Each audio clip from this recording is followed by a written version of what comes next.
Hello everybody, and welcome back to BeamNG's Drive. So today we're going to check out the Electric Covet mod, and let me just start by getting this out of the way. This mod is one of the best mods I've ever used in BeamNG. First of all, because it's very simple. I mean, there's a couple extra things for the Covet, such as the electric engine, the batteries, and the new front fascia. But other than that, I just love the concept, and this has quickly become one of my favorite mods ever. So there are 3 different variants of the Electric Covet, and starting off we have the TThe, which is the base model 4-seater version of the Electric Covet. So looking around, you can notice on the front there's the aerodynamic front fascia, and other than that it's pretty similar to a normal Covet.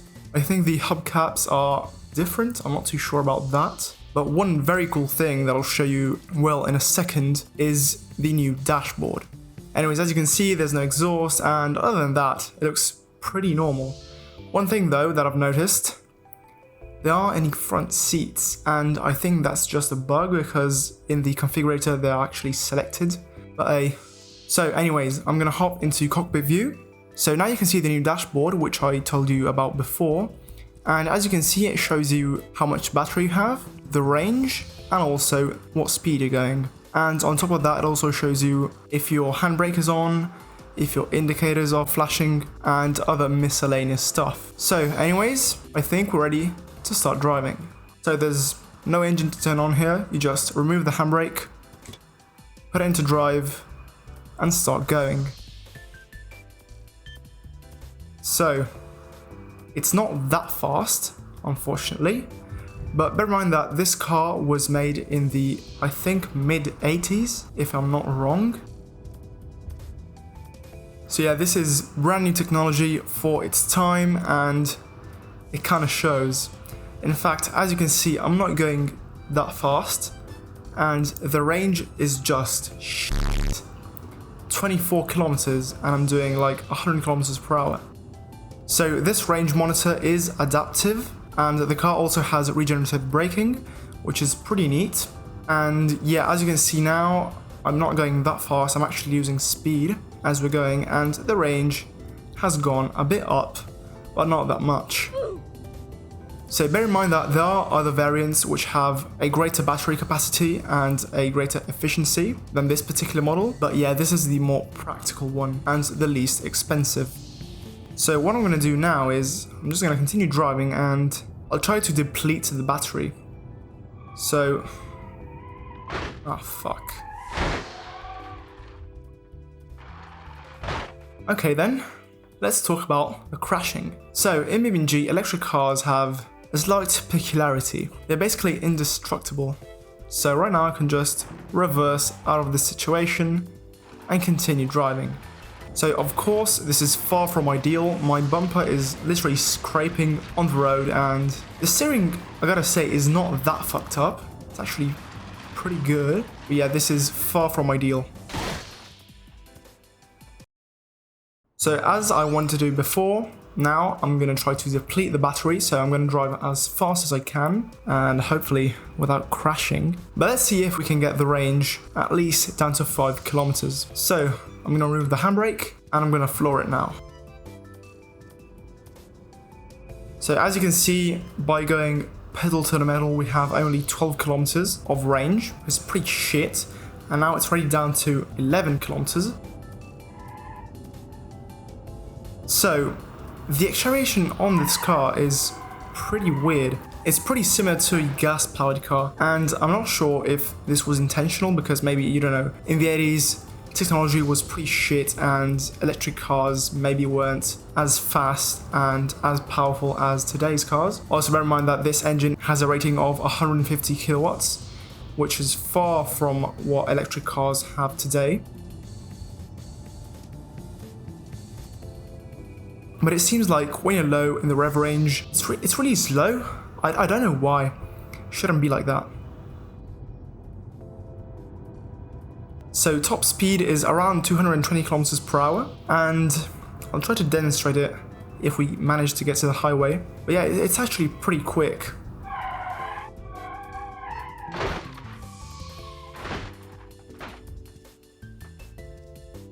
you know, what I like about this car is the whole experience of driving it.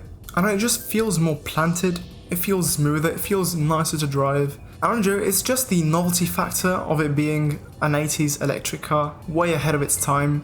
I really like this kind of shit. One thing that isn't that futuristic is the lack of ABS. So the mid-range model of the electric Covet actually has ABS, but yeah, this is not ideal. The way it just squeaks. Oh fuck. But yeah guys, I really recommend downloading this mod because it's so fucking nice. I mean, as a cruiser, this is just perfect.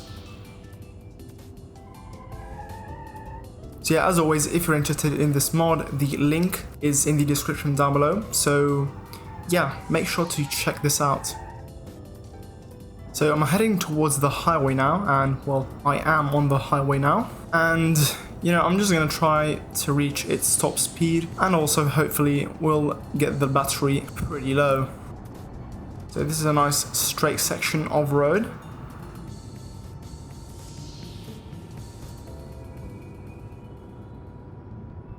So I don't think I'll ever reach even half battery. So yeah, I'm gonna switch car. So this model right here is the HXE, which is the high efficiency variant, and it doesn't have any rear seats in favor of a larger battery. It has a detuned motor and it has more aerodynamic hubcaps. So as you can see, since there's that seat problem, there are no seats in this car. Nice. And yeah, other than that, the battery is supposed to last much longer. So as always, I'm gonna put it into gear. Actually, you know what, first remove the handbrake, put it into gear, and start driving. So straight away, even if it has a D2 motor, this is much faster than the DXE. And this is so fucking fun to drive. It just picks up so fucking good. It's just a pleasure to drive. You know what, I'm gonna go here. And shit, that open differential, fuck. Squeaking like an ant. Wait, do ants make noise? Anyways, that's a question for another video. So yeah, this is much faster than the other one, but I think it actually has a lower top speed. So I'm gonna test this out right now. And it doesn't seem to be going that fast. But yeah, this is much more drivable.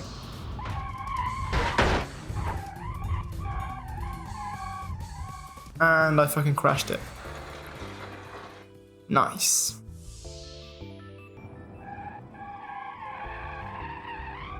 Oh, I love this car. I really do.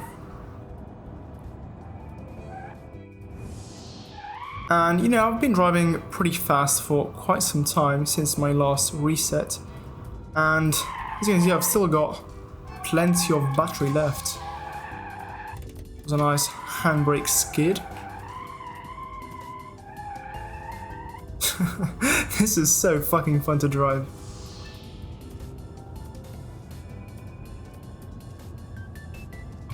Oh shit.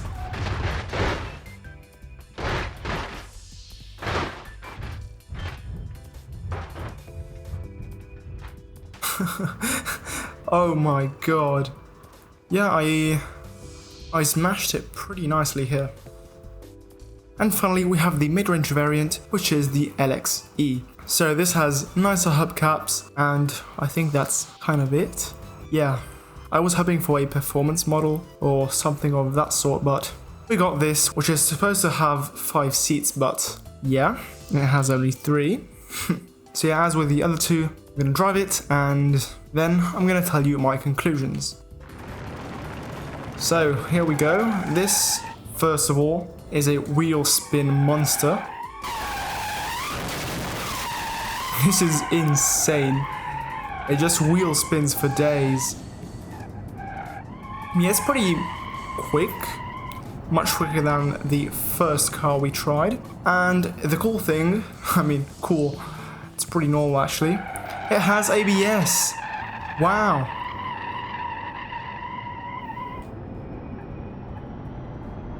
So yeah, it's pretty fun to drive, a nice middle ground between the first one and the second one we tried, since it has the speed, but it also has the practicality.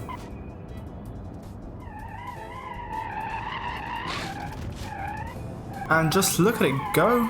Actually, this being a bit heavier is actually more stable on the road, it's more planted.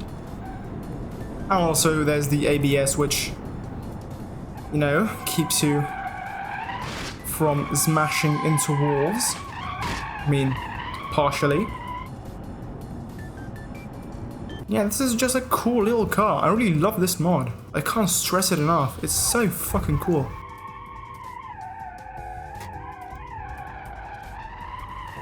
So now I'm just gonna do a bit of skids for the kids. Oh. So yeah, this was the Electric Covet, one of my favorite mods. I really love it, and yeah, if you guys want to try it, and by the way, I really recommend you do, the link is in the video's description. So if you enjoyed this video, make sure to smash like, subscribe, and also if you're into that kind of shit, join our Discord server. Anyways boys, that's it for this one, and I guess we'll see you soon.